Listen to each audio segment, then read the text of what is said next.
start with the Pledge of Allegiance.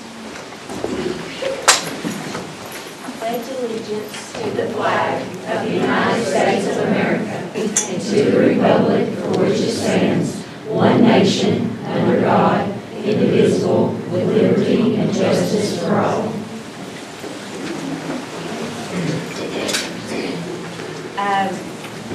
We're going to have, under communications, we've got some updates from Ms. Smith concerning our school district, so we'll start with that. I would like to say welcome to everybody here tonight. I love seeing the crowds.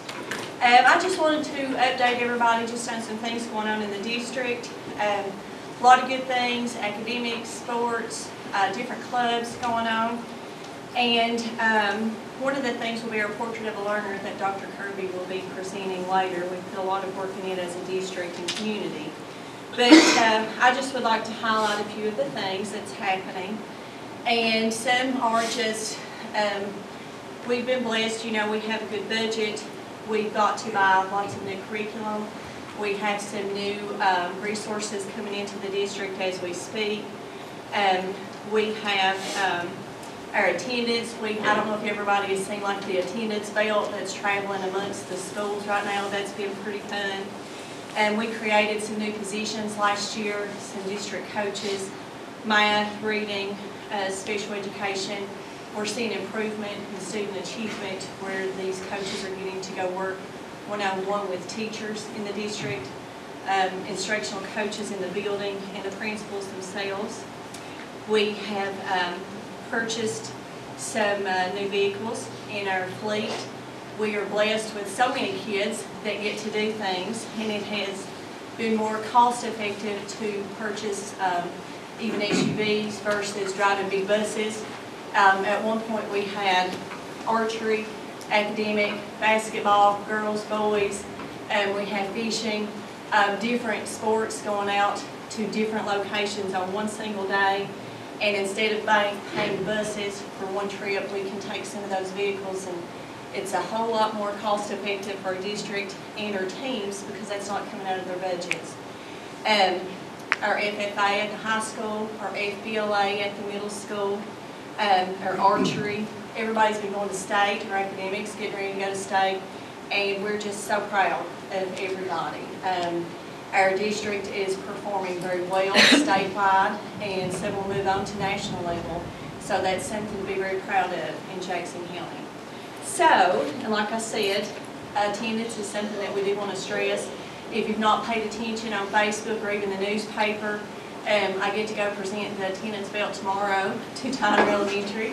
McKee had kept it the last 2 weeks, and it's moving on to Tyner tomorrow, so we're tickled for them, and it's become fun because everybody loves a good competition, and so the kids have really gotten into the wrestling belt, so it's been pretty funny. So you all have to be watching for that tomorrow as they get to take on the belt at Tyner Elementary. With that being said, we're going to recognize some of the people that's been participating in different sports, and we'll start with the Jackson County Middle School boys basketball team.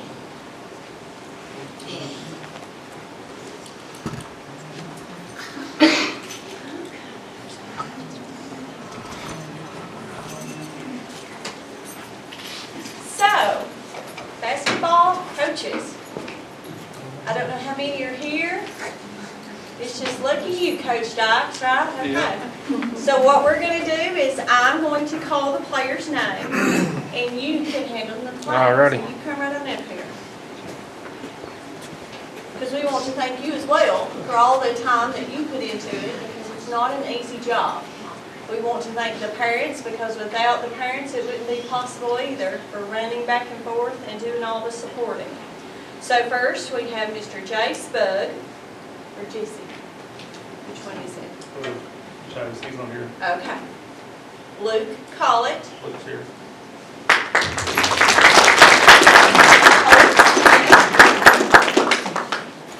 Cole Smith. Logan Woods. Yeah, if you don't care to stay up here, we'll all take a picture. Braylon Wagers.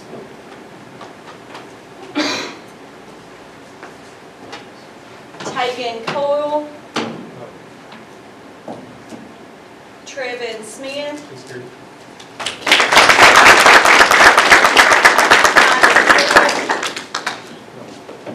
Chandler Wagers. Jackson Dozier. Jonah Sandlin. Jonah Shannon. Hunter Smith. Bentley McCowan. Wyatt Metcalf.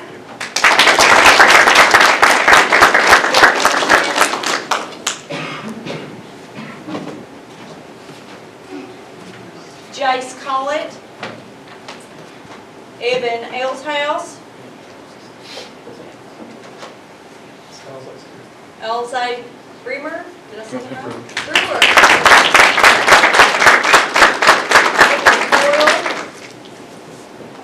River Farah. Abram Harrison.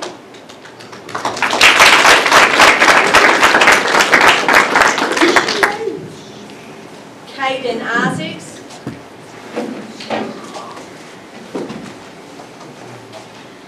David Judd. Eli Roberts. Ty Roberts. Bentley Sizemore. Tyler Markle.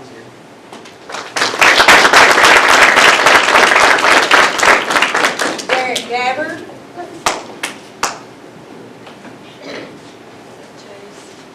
Dozer.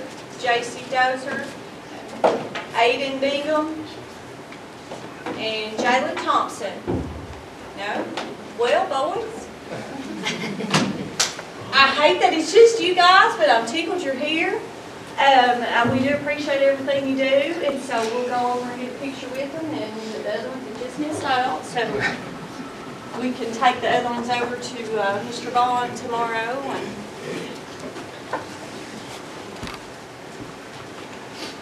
all right, is everybody ready?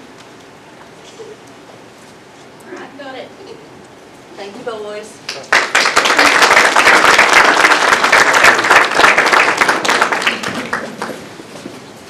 Next, we're going to have recognition of the Jackson County High School cheerleading team.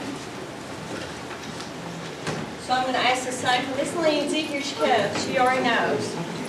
We thank Miss Lindsay for what all she does, because I have actually coached cheerleading, and it's not easy. It's so much fun though, right? We do thank the parents as well, because without you guys, they wouldn't be able to get back and forth. So Miss Miley Witt.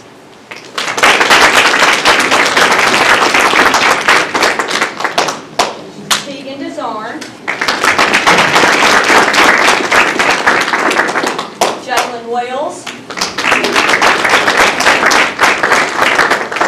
Donna Adams. David Sullivan. David Sparks. Casey Parrott. Elizabeth Thomas.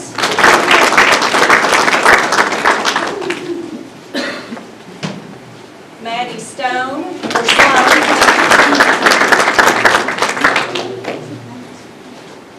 Trinity Bingham. Camilla Collins. Allie Burkhart. Addison Brumley. Kinsey Medlock. Adriana Matthews. Lily LaBelle. Charlie Hardy. Addie Wilson. And Mackenzie Jackson.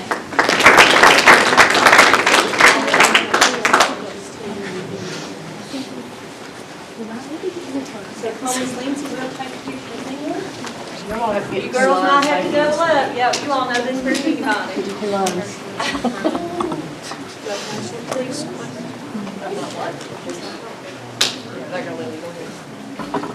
I can get everybody.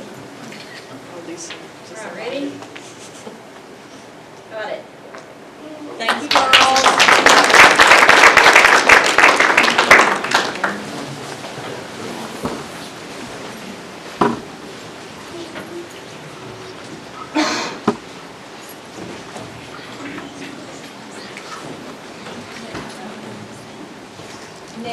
I would like to present something pretty special. Ms. Rhonda Thompson, which is our Director of Technology here, CIO, whatever you want to call her. She's got all kinds of names. But I have a little plaque made for her. This week, we got to go to Louisville to a conference called CAS, the Kentucky Association for School Technology. And she's the president of that. So Jackson County was very well represented. We had a ton of teachers. Ms. Lindsay was one of them. Ms. Misty present. And I was very proud to be their superintendent. We had people come up, brag, want to come to our district to see the great things that we're doing. And so I can't speak enough of Ms. Rhonda, because I know she put a lot of hard work. So Ms. Rhonda, come on up here.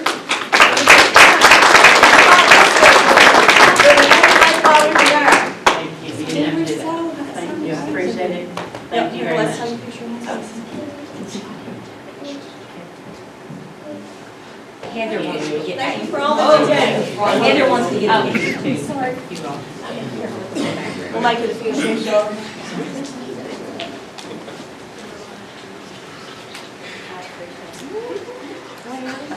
It's not fancy. Got it. We were proud of it.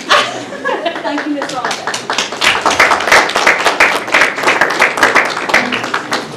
Okay, also, and under communications, we have DECO doing a presentation for the update of the design works of the projects at Sand Gap Elementary and Tyner Elementary.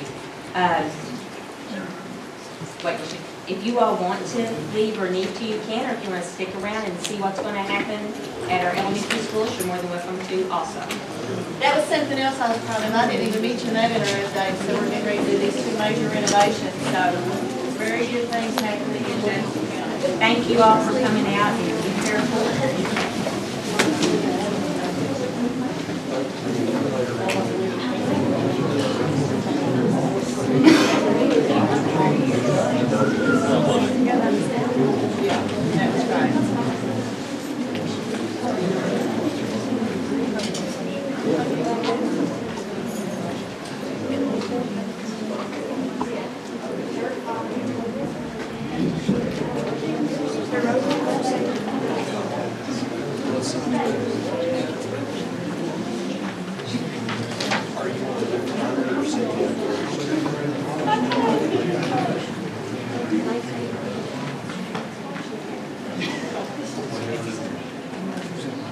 Okay.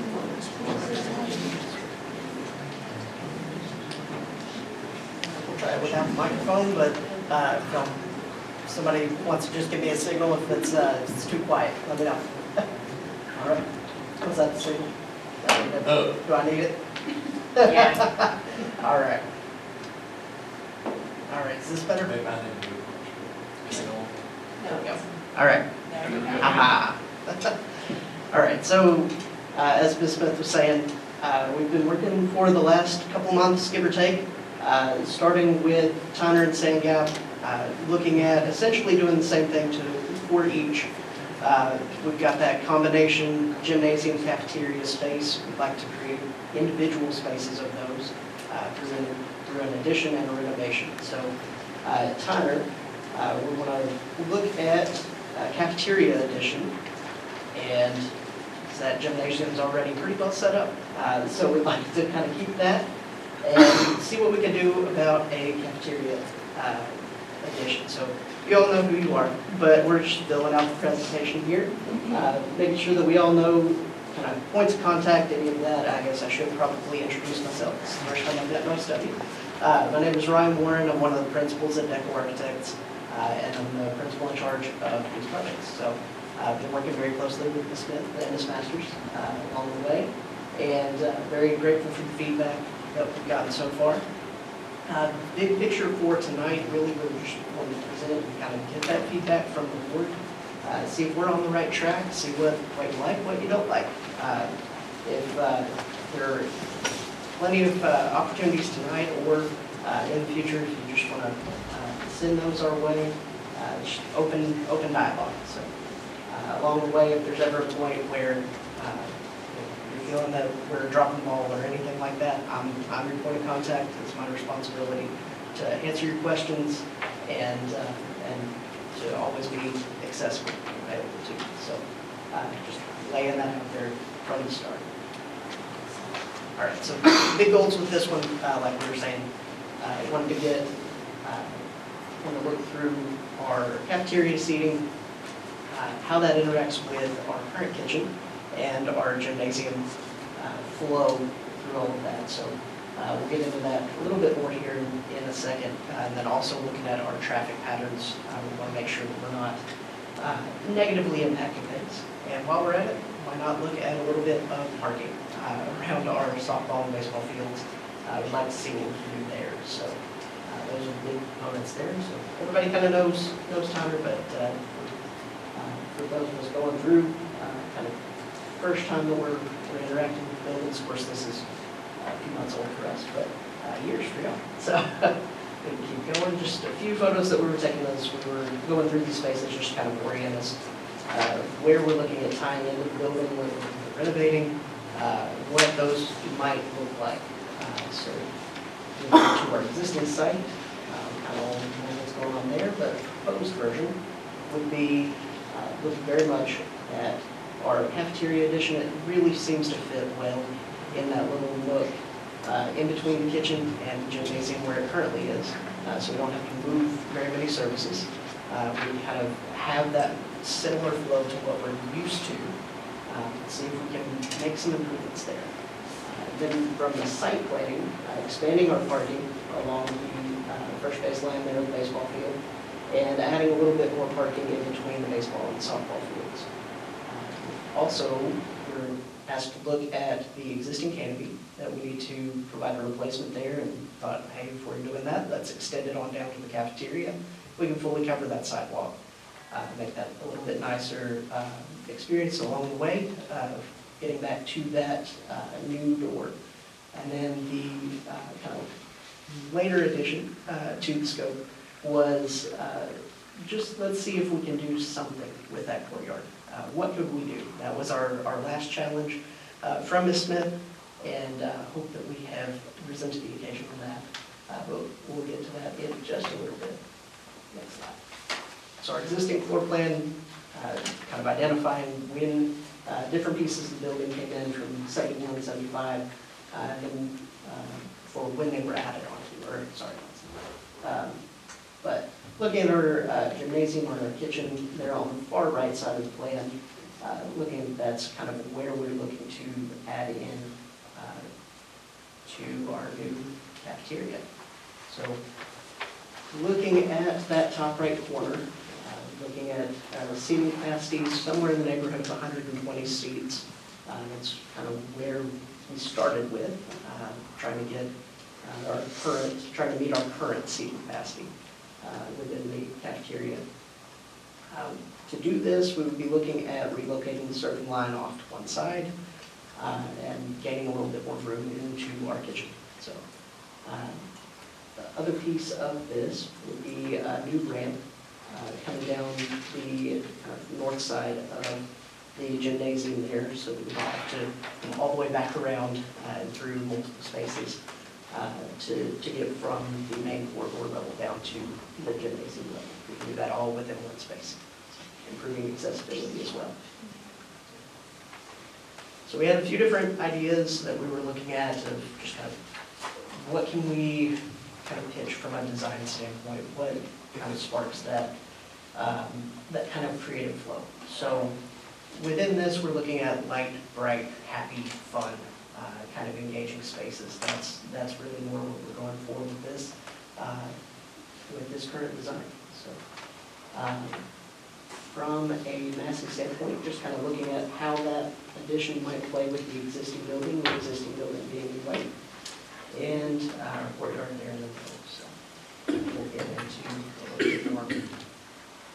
So an island here coming around the back of the bus loop, back of the building there, seeing that addition of the cafeteria. So we have these fun little reveals in there where we can get, for the interior, we can get a little bit more seating, or at the very least, some different opportunities there for fun graphics or other ways to engage with the space rather than just kind of a flat white wall.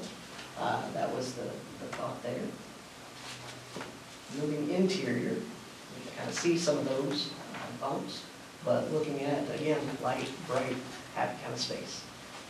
Want to look at different acoustic options for the ceiling, but really looking at how can we get simple but fun. Yeah. And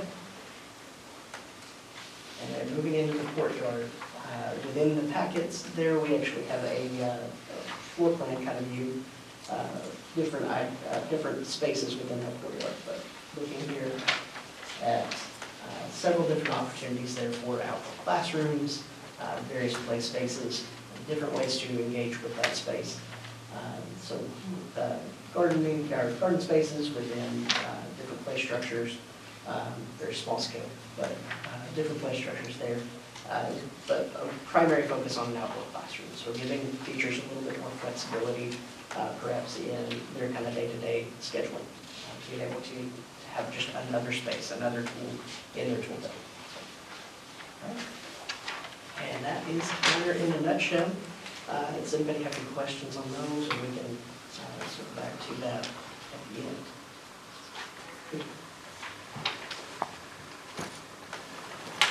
You guys have any questions going on about that one? I'm sure they will. I love the ideas on that interior Right. with the outdoor classroom type thing. That's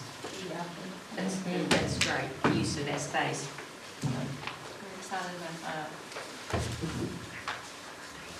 All right, if nothing else immediate, we'll jump into sand gap and keep things moving. But again, if there are any other questions, just kind of as they come up over the next few days, as you have thoughts and you can think about that, just please feel free to send them right on to me. So for sand gap, same kind of presentation format on all of this. We'll skip through these first few slides. It's essentially the same information as Tyler. So sand gap, as we all know, very tight site and challenging grades to work with. So those were the biggest challenges starting out of, okay, if we're going to split these into two spaces, we're going to give a distinct space, where does that go? So with this one, the thought was keep the cafeteria in the existing space and do a gymnasium addition. So opposite of Tyner. So existing gym, kind of seeing where we're at there. Existing site, kind of our traffic pattern, everybody coming in from the south there, or from the bottom screen, moving up. And then our buses have that very tight turn back by the cafeteria, gymnasium. Moving on to the proposed plan would be essentially to flip that traffic pattern. That may be the most controversial part of all of this, as I've come to learn. But so far as starting out here at the bottom of the screen, where we first entered the site, expanding that kind of area for those points of the day where the buses and the vehicle traffic kind of start to converge on the site at the same time.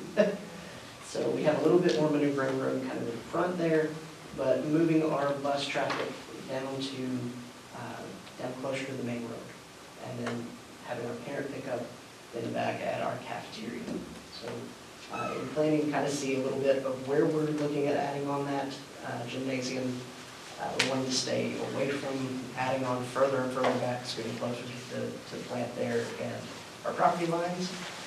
We do have a bit to figure out on exactly how all this grading works. We are feeling very confident that all of that is doable. So, same thing here, existing floor plan. We know we've got our existing building that's been added onto a few times. Moving on to inspiration images. So having a few things here of, there are some borrowed images here of the light, bright, fun, happy. But we also have within our gym, we know that acoustics have been a big concern in this existing space. So we wanted to make sure that we had a special eye on that going into the new space, and then also introducing a little bit more warmth and a little bit more warmth, a little bit more brightness into each of these spaces. So adding on to the building, at the very end where we currently have our parent pickup. Within that, it would require a little bit of retainage, but for the most part, there's already quite a bit of a drop there. So we want to take advantage of that, have a little bit less construction cost on our site work there. It seemed to make a little bit of sense. And then also looking at a new canopy and renovating the cafeteria within this space, the existing space. And that roof appears to be starting to show a little bit of age, so the thought was to go ahead and work in a roof replacement while we're already there. So moving into the gym, going on the existing main floor of the building would come out more to this kind of mezzanine overlook kind of space, and having a little bit of a bump there that we could also use that as a flex or a hub kind of space, another space that teachers could pull the students out of the classroom into this kind of other protected space, but just a change of scenery every now and then. Again, just giving another tool in the tool belt. Our gym office would be up on the second floor, and then on the main floor we have our restrooms and concessions and everything that we're used to seeing down there. So we'd also pull a new stage off of the end of that gym, since we'd be moving so far away, complete opposite end of the building from our existing cafeteria and stage. All right, so from the sky, a view that not many people are going to get, but just so we have it. So pull that in.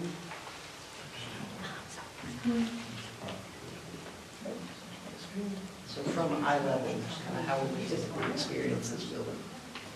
So on approach, getting off the bus, this is, you're welcome to school. Good morning.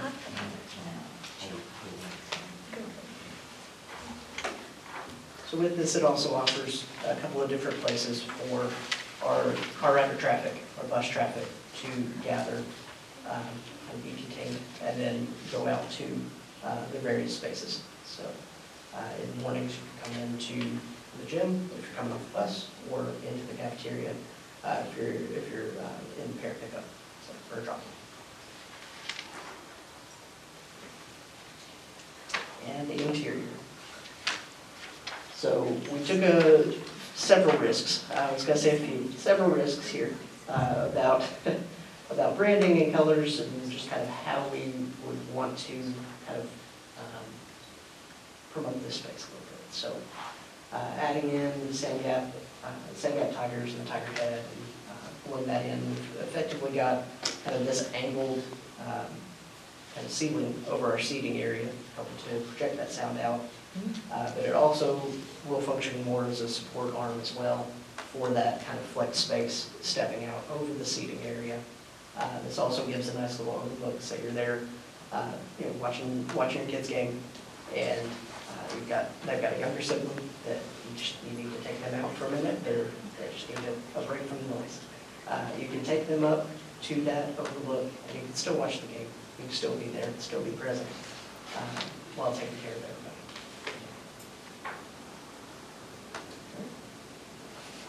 And that's kind of what that hub flex space overlook could look like.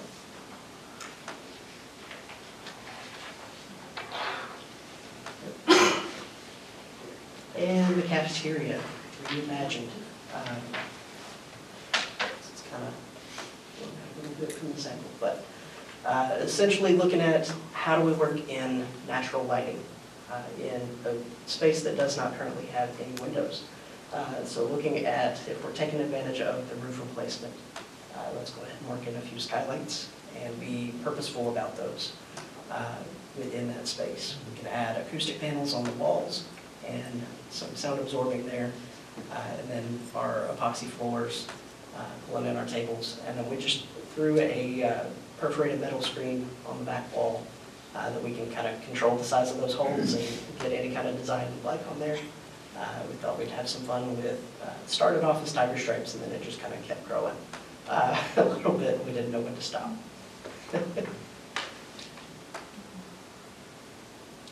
Embracing the cold.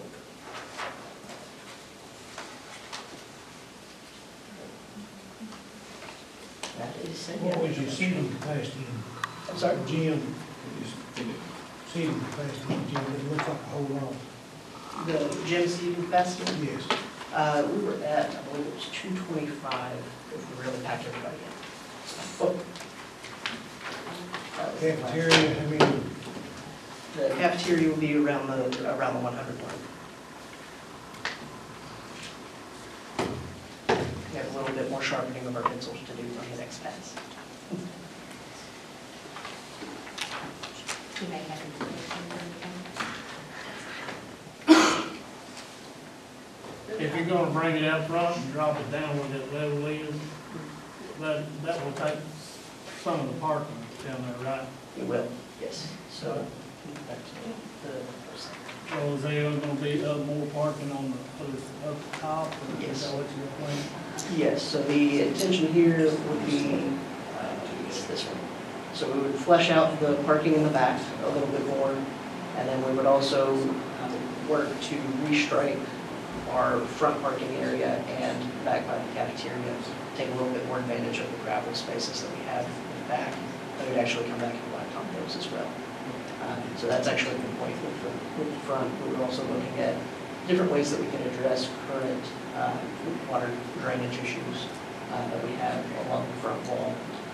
So we pull some of that parking back, we can do a little bit more grass in that area to provide a little bit more improved drainage as well. So that's what I'm This working to will accomplish. increase the school size to 45,000 square feet. Plus or minus. We're working to nail down that exact number, but it is in the ballpark, yes. So being able what was to, your seating capacity in the gym there? the gym there, Now, oh, currently. Oh, I thought you might have had it. It's not much at all. It's very small. I'll mark it down. We'll have You said that 225? thereabouts. Our goal was to get the entire student body seated, or as close to it as we could possibly get. Which at ball games, it would be even more room. Still a lot more than what there is right now.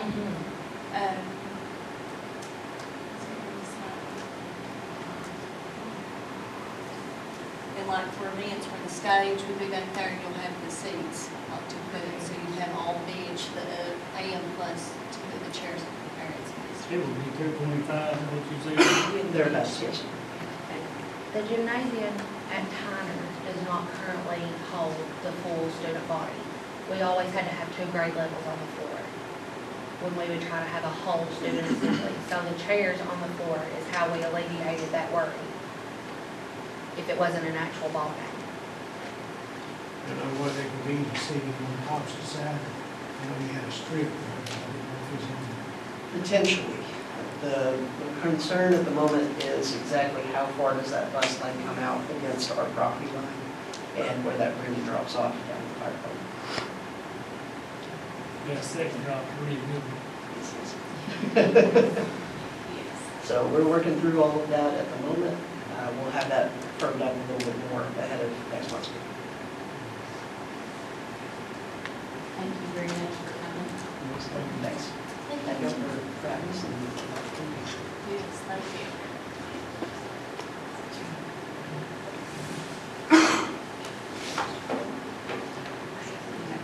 Moving on, 2A is substitute report and personnel report.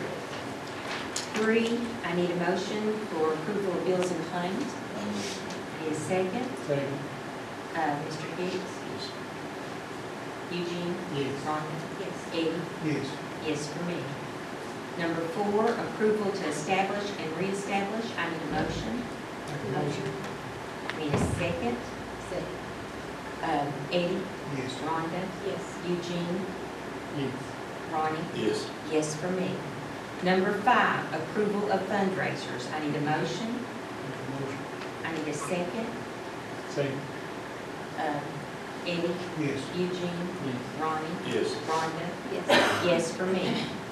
Number 6, approval of overnight, out-of-state field trips. I need a motion. Motion. I need a second. Second. Rhonda? Yes. Eugene? Eddie? Yes. Ronnie? Yes. Yes for me. Number 7, approval of February 16, 2026 board meeting minutes. Need a motion? I need a second. Ronnie? Yes. Eugene? Yes. Eddie? Yes. Rhonda? Yes. Yes for me. Number 8, I think we have a Dr. Presentation. Kirby is going to present the portrait of the learner.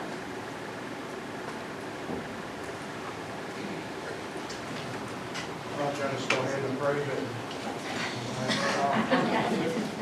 I don't need this, I'm not. You got it ready? So, the district has a new initiative, along with 140 other school districts in the state of Kentucky. Jackson County will be one of them. Each district has various parts or points in adopting and creating their portrait of a learner. And I'm going to talk to you a little bit about what a portrait of a learner is, what it's going to look like for our district, hopefully. So, looking at what a portrait of a learner is, it's a community-developed vision for student success. It defines skills, knowledge, and dispositions that graduates need, and it's all based on local accountability. So these are things that people from our community came together, not just from the schools, but from outside the community, businesses, religion, or people from churches, and we have people here from higher education colleges that came and participated as well. So these are skills that they believe that our students need when they graduate from high school. So this will help guide instruction, learning experiences, and assessment, and it reflects the aspirations of our local community. Again, we had all these people who came in and gave their time and their opinions and thoughts on it. So this work stems from Kentucky's United We Learn vision, from the Kentucky Department of Education, who put all this together and put the focus out, or put the call out to all the school districts. Right now it's not required, but like I said, 140 school districts have already made the plunge, and we jumped in. This focuses on vibrant learning. I'm sure that you all have heard about vibrant learning, taking just from basic skills that are the way that classrooms are structured, and putting focus on more project-based learning.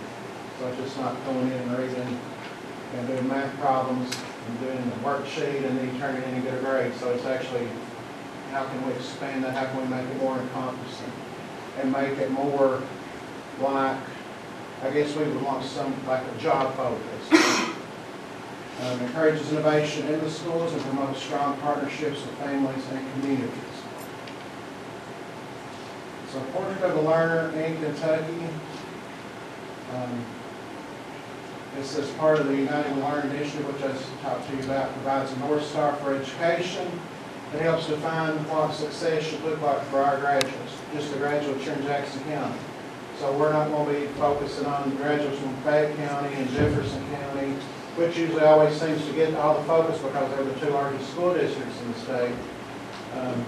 But giving our local folks some input on what education should look like. Encourages deeper learning and real-world skills. So why do districts develop their own portrait? Communities have unique values and priorities. So again, the priorities of Jackson County are going to be different than Laurel County, than Rockcastle County, than Owsley County, or way out in Warren County, all other counties and school districts in the state. Local workforce needs differ. Again, it goes back to what Jackson County needs is different than what an urban or suburban area would require because we're very rural. Community voice shapes student success goals. Like I said, we had people who came in from our community who shared their voice and helped us create this portrait of a learner that you all should have gotten in your board packet. And it creates a shared vision for graduates. So these are some of the folks who came together to help us. We didn't have people from the schools like students and teachers and administrators, but we had families, we had parents who came, we had business and workforce leaders, community members who came and helped us create the portrait.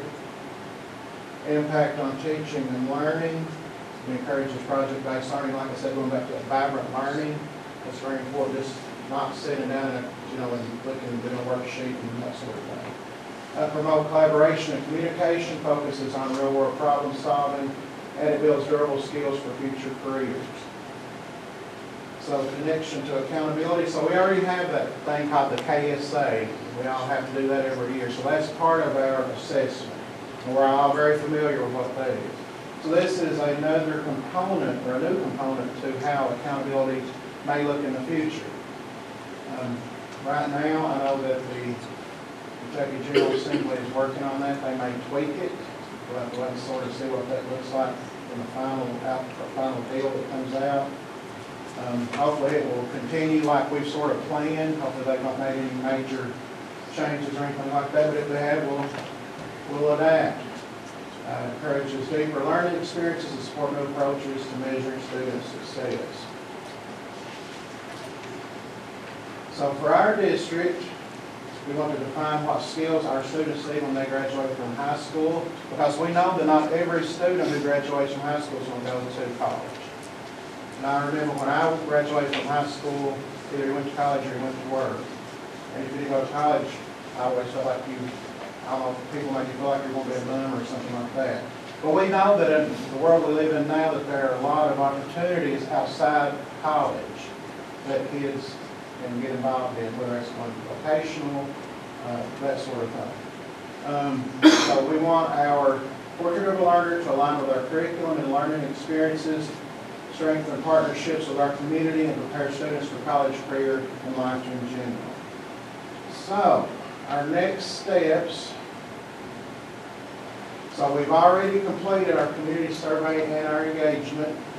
We had our stakeholder focus groups. We met twice in November and once in December. And then our district leadership team met and we hashed out what we want the portrait of learner to actually look like for Jackson County learners. So that draft is what you have, those draft competencies are what you have. So what we're looking for tonight is for the board to approve our portrait of a learner, and we have our strategic plan. So y'all have seen this. Go ahead. So that's what the portrait of a learner looks like. Lisa Young and Kayla Shear created it, so I'm not going to take credit for it. But if you look down at the bottom, the 6 competencies are effective communicator, community contributor, resilient achiever, reliable worker, innovative problem solver, and lifelong learner. And those are the 6 competencies that our group wanted to focus on. And each competency then has 6 essential skills. And I won't read those to you, but you can look at those. So each one of them is broken down into 6 essential skills. So, I guess I could have talked to you on the next one, it's the same lot better. So then the next thing I'll mention is our portrait of a learner local accountability strategic plan. Hopefully y'all got a copy of that. I hope so. Phase 1 is what we're in right now. Phase 1 is design and preparation. So that runs from March, we're in right now, 2026 to July 2026. Again, looking for board approval of our plan. Then we'll work on our webpage communication plan, administration and teacher introduction to portrait of learner, vibrant learning, district and teacher leaders, attend regional collaborative. That's with the Southeast South Central Cooperative. I'm sure you're all familiar with that. You work very closely with them. We work with Crystal Doolin. She works with the Kentucky Department of Education Office of Innovation. And she's one sort of been leading us through this process. Then we'll move on into phase 2 for August 2026 to May 27. And then phase 3 will be system development extension June 2027 to December 27.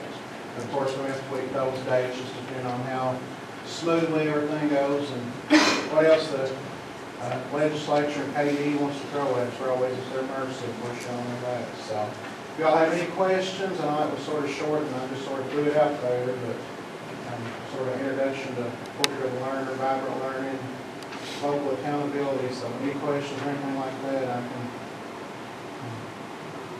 I appreciate you. Okay, well, thank you. I appreciate you. Appreciate the opportunity. Make a motion. Eddie, Yes. Rhonda? Yes. Ronnie? Yes. Eugene? Yes. Yes for me. That was number 8. Number 9, approval of student summer work program for 2026-2027 school year. I need a motion. Make a motion. I need a second. Second. Eugene? Yes. Eddie? Rhonda? Yes. Ronnie? Yes for me. Number 10, approval of emergency substitute for Jackson County High School. I need a motion. I need a second. Second. Rhonda? Yes. Eddie? Yes. Ronnie? Yes. Eugene? Yes. Yes for me. Number 11, approval of the calendar option for remaining school year for the 2025-2026. I need a motion. I need a second. Second. Rhonda? Yes. Eddie? Yes. Ronnie? Yes. Eugene? Yes for me. Number 12, approval of calendar option for the 2026-2027 school year. Now, which one were we looking at? What was that? It was the variable. Where, Yes. do you feel that's best for the kids? I do, yes. I know when we was in that meeting, 5-year period, we had 2 years of looking at, like you said, one was mediocre and 2 was good, so that's the thing, so we still feel. I do, just because they're out of school that hottest time, that's when your kids are on your school bus traveling. And because their first day would be August 24th, so technically they're out July, Yeah, August. the worst winter we've had. It would still be the first week of June, you know, at the latest getting out, just like this year. We've missed a lot of days. Did I see something in legislation that they were gonna give us 10 more days, or it's a no-go? Not that I know of or I seen. thought I heard something we needed to discuss. They had talked about some calamity days too, but that would be like from here on out, we wouldn't like go back and take care of anything. And if that has, you choose something different, I'd say. So we're going so many minutes. Now we're gonna add, what you all just voted was the 19 minutes per day, and that would be students last day June 5th, and teachers last day June 11th. That's if we want this. And that's if we don't miss any more. Probably need to have another. If we were to miss tomorrow, it will stay the same because we're down to our hours, that's 4 extra hours. So we would be okay if for some one more day. It will not be changed.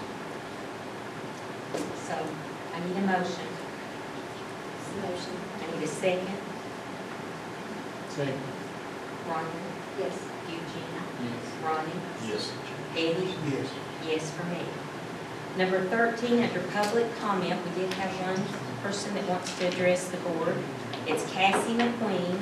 The issue and topic is Anvil Christian Academy's ability to play public school sports. So if you want to come up here, Miss Cassie.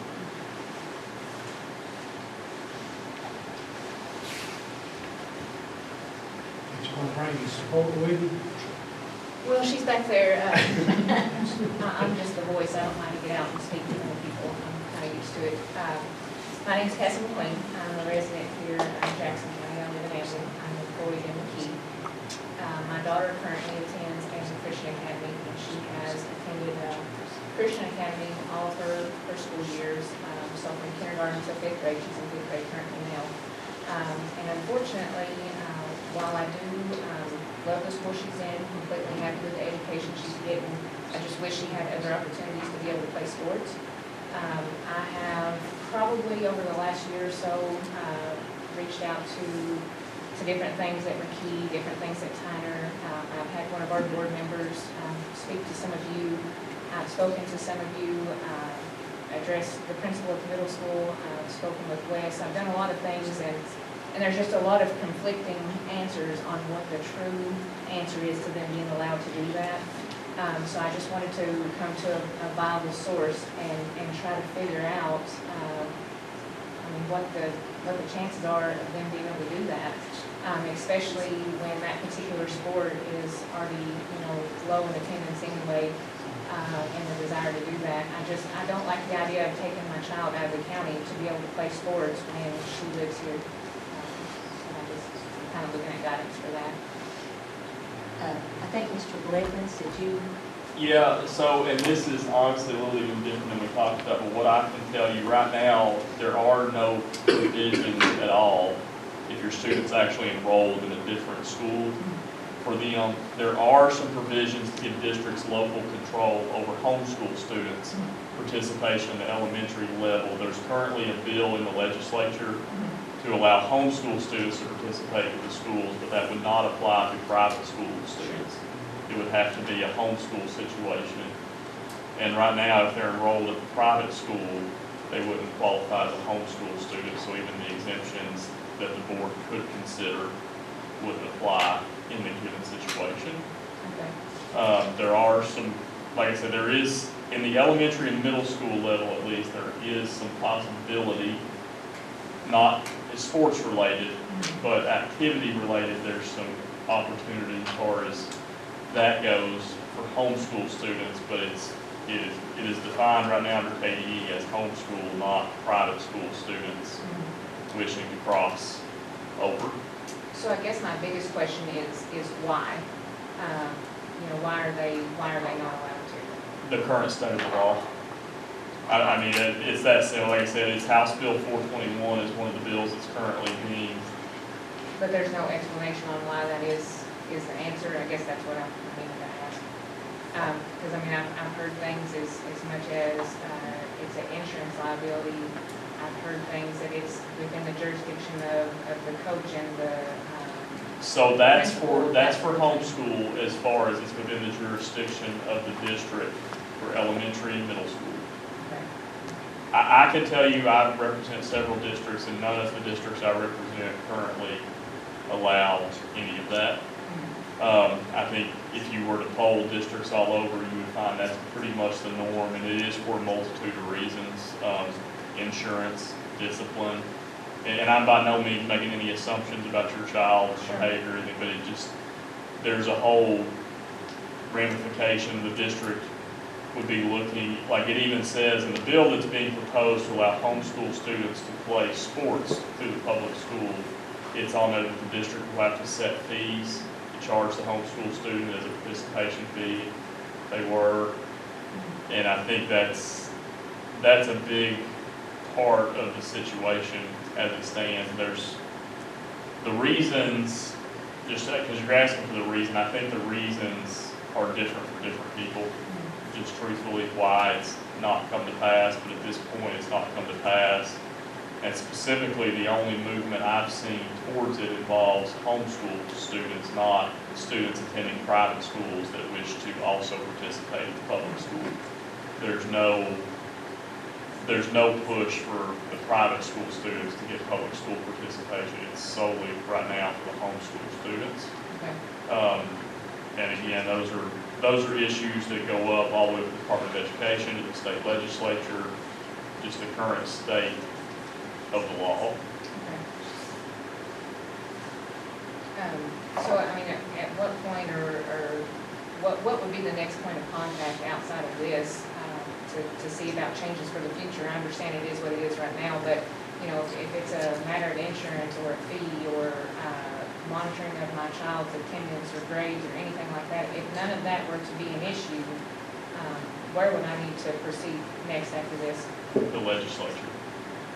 I mean, it would take, to really get what you're going for, would take debate among the legislature, passage of statutes to tell the school districts how to operate it, what it includes, what it doesn't.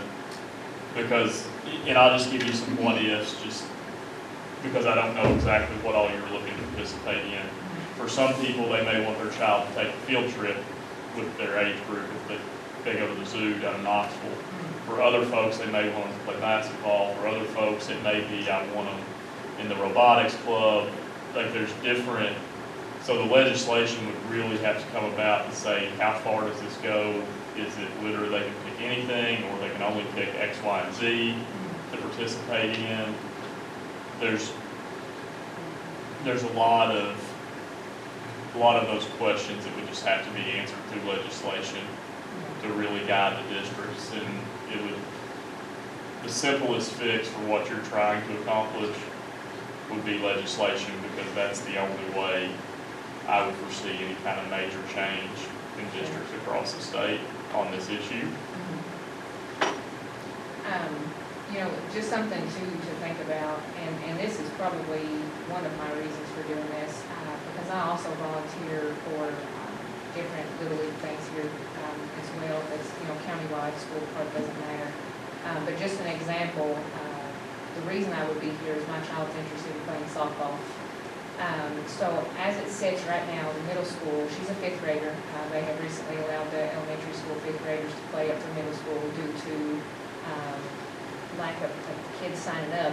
So an example is where this program's going to be in a few years. You currently have 0 8th graders on that team. You have 10 7th graders. You have 1 6th grader and 4 5th graders that are on that team. That's not even enough to have a JV and a varsity team. So some of those kids that are playing varsity are having to play up and play down in order to even have 2 full teams.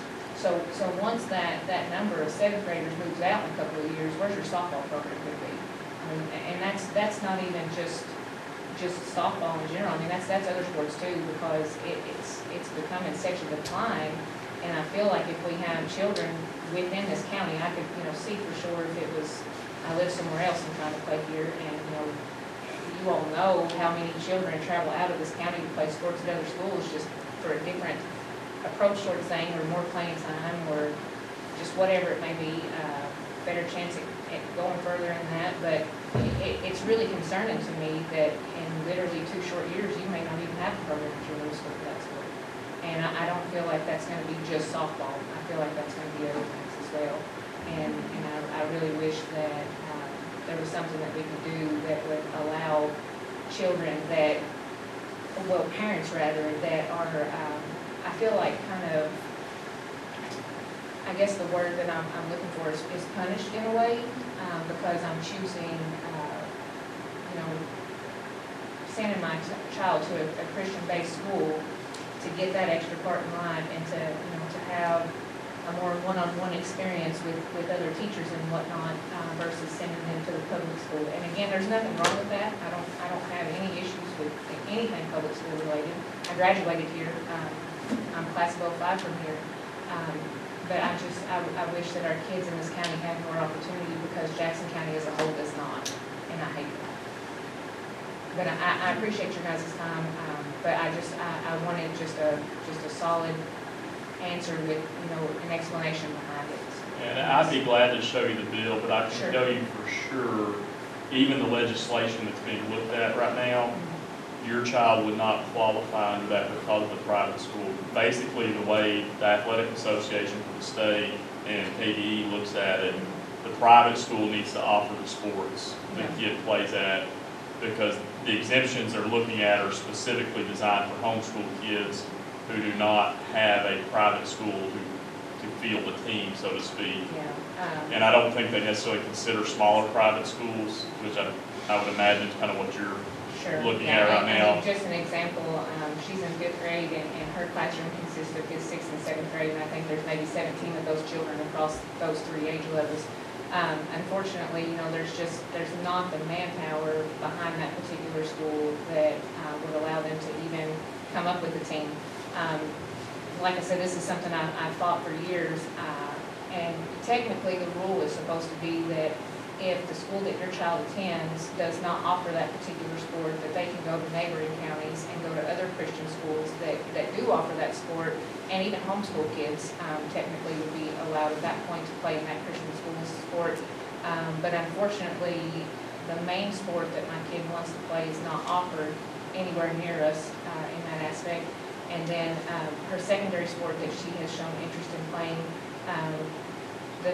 the other Christian school in this county will not let her play, and that's a personal decision, unfortunately. Well, right now, I can tell you for sure, the High School Athletic Association requires you to be enrolled in the district. And I understood that part. I was just here solely on that elementary school and middle school level. I knew it would be a lot more difficult at high school level, but the way I see that is that's 4 years down the road for me. That's a bridge I'll cross once I get there, so I'm just looking more in the future, or in the present, rather than the future right now. And I understand you, I'm that's the dumbest question in the world. But I understand you say that you was an employee of the Jackson County Board of Education. No, sir, I just work here in Keys. I work at Appalachian Memorial in Key. I've been there a little over 16 years. I live in Amble. I've lived in Kentucky over two-thirds of my life. I live in Amble. I don't want to speak out of turn, but can I ask a question in relation to hers? The way that I understand it from the previous bill that was beginning to be passed, our kids are technically homeschooled. To homeschool your child, you have to create a school name yourself. You have to turn that into the Board of Education. ACA is what we around here call it a private school, but it is not technically a registered. So that's something, I'll tell you right now, that's something when the bill becomes law, we would have to look at each child as an individual and what their current education. I don't want to speculate as to what would become a homeschool, what would be a certified private school that doesn't include, like, if this becomes law, KDE will send out pretty good guidance on how to distinguish between the two, because there's going to be a lot of pushing back and forth. And it may be that if your school is under some sort of different accreditation or different system and how they operate, that's 100% plausible, but just on the plain reading of the bill, it says an at-home private school student is eligible. So if you're, to me, without further guidance from KDE, the way the bill reads, if your child is not attending school at home, the bill's not going to apply to them. But the bill passes, the Department of Education sends out guidance, we would certainly do anything they told us to do in regards to that. So if my child is homeschooled, what steps can I take then? Well, right now, that's what this bill's about, is to give you that option. It's under House Bill 421. It is literally going through the legislature right now. It's been assigned to the Primary and Secondary Education Committee. Did I understand earlier when you said that there are current provisions for homeschool students to be able to play at the elementary and middle school levels? So it's not an outright ban, but it's up to the individual district, and I don't know, I'll be honest, if you polled around, I don't know any individual district that currently has a policy in place for it. If they were to consider it, we would need to call Franklin, get some guidance on what all we would need to include in it, look for some model policies. But I'm not aware of any district that does it right now. You have a lot of districts that won't even let their schools in the elementary level play schools that aren't part of their district. You know, that's a very common thing as well. In elementary, you only play the elementary. In middle school, you play the closest middle schools, and that's it. And generally speaking, I know one of the reasons districts generally don't approve in elementary and middle school is, as she pointed out, talking about the students and athletic development. We know for a fact those students will be ineligible in ninth grade. Like, so if you take the opportunity away from a kid that is enrolled in school that could play in 9th, 10th, 11th, 12th grade, there could be a hole that gets created on that front too.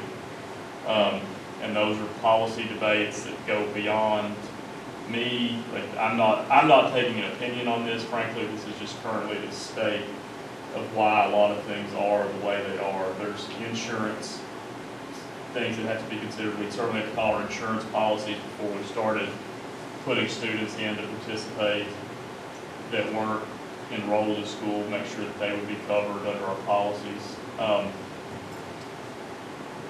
There is, like I said, if they're truly homeschooled, there is some options straight from KDE, frankly, on their website. It says participation in extracurricular activities is governed at the local school district level. But again, I can tell you on my experience, I don't know any districts that are allowing it at this time. So what if, playing on what you're saying about they wouldn't be eligible to play at 9th grade, but also what she's saying, there may not be a program if there's not any kids to play right now. If what would be wrong with our district being the leader in making that change and allowing some of these homeschool students to come in to keep that sport alive so that the kids can make it to ninth grade and play and have the experience beforehand? I don't see any issue with being a leader in that, you know, rising up to that challenge and being the first district to step out and make that change. This homebound student has to be an enrollment over a public school, right? Is your homebound, you're talking about homebound student? No, she said homeschool. That's what I'm talking about, homebound. Homeschool, is it through the Amber Christian Academy? My children are currently enrolled, but I have also homeschooled mine, and that's how I kind of knew the process of homeschool is that you have to register yourself as a school, as a private school. I had to create a name for my school, for my kids at home. And so with Angel Christian Academy, the way that I understand it is that is set up very similar. They have a name, Angel Christian Academy. My children attend that school. If I named my school and my kids were at home, her child could come attend Truett Academy or whatever. But in my head, that's kind of the same scenario and how that works, is that if they are homeschooled. I mean, I get a letter every year from the Board of Education stating that my child is homeschooled and reissuing that, but they are at Anvil. I mean, here's what I'll do. It's something, if you all wanted to entertain it, we could certainly explore it. But I will tell you, there's a lot. This would be something that I would estimate at a minimum would take 3 to 6 months to develop a policy on, because between checking with insurance, getting the necessary underwriters, even coming up with proposed policies for you all to debate. What are we, like I said, what are we going to allow? Is it going to be field trips? Is it going to be just sports? Is it going to be everything? You know, if somebody says, hey, I want my kid to come just for reading and after school, are we going to allow that? There would be a lot that would have to be looked into. When will this, you know, something about the legislation, when will all this? When the session's over in April. How many students in Angel Christian now, total? You know, Probably a little bit over 100, if I'm not mistaken. Yeah, I mean, like each grade level is grouped up of so many kids, so you don't have like you would at school, you know, 6th grade on one class, 7th grade, so on. And just the likelihood of some of them playing sports, I mean, there's several that would, but I don't feel like it would be a problem of you all being overran with, you know, Christian Academy kids. And I do also have one more question before I forget. Just out of curiosity's sake, how long has the current law that's in place for this been in place? I couldn't answer that. That's not a. The only reason I ask is I've had several people in the past say to me that they have played public school sports and have been a part of Amber Christian Academy. So I'm just wondering at what point that's changed and how years ago they were allowed to play public school sports and now we can't. I'm just wondering. Well, we certainly are in a more litigious society now than we were 20, 30 years ago. I mean, I'm not even talking about something 20 or 30 years ago. My son went to the Anvil Christian Academy, and they had a team and were able to play against the elementary. But as long as I've been on it, which you've been on it much longer, and so has Mr. Eddie Neely, to my knowledge, I didn't know of any that was brought before us. Okay. But, I mean, you all can speak up. They've been here longer than me. Yeah, I would have to check. So, yeah, I don't know. But we appreciate y'all coming and hope that some of your questions have been answered and we can see what happens with the legislative. Sounds like you probably need to find out for sure what you're categorized or whatever. I mean, I know what you're talking about with your homeschool, but just find out and then get back up with us. I mean, and then reach out to you all. Okay. So just call the superintendent's office, the secretary. Okay. And I would also want to add, I know one of the concerns that he had was insurance. And our board of directors at ACA has said that they do have insurance that would cover our kids if they do play. So, just throwing that out there too, if it's something you might entertain. Thank you very much. Thank you, I appreciate it. So moving on, number 14, I need approval to adjourn. I need a second. Second. Eddie? Yes. Eugene? Yes. Rhonda? Yes. And yes, from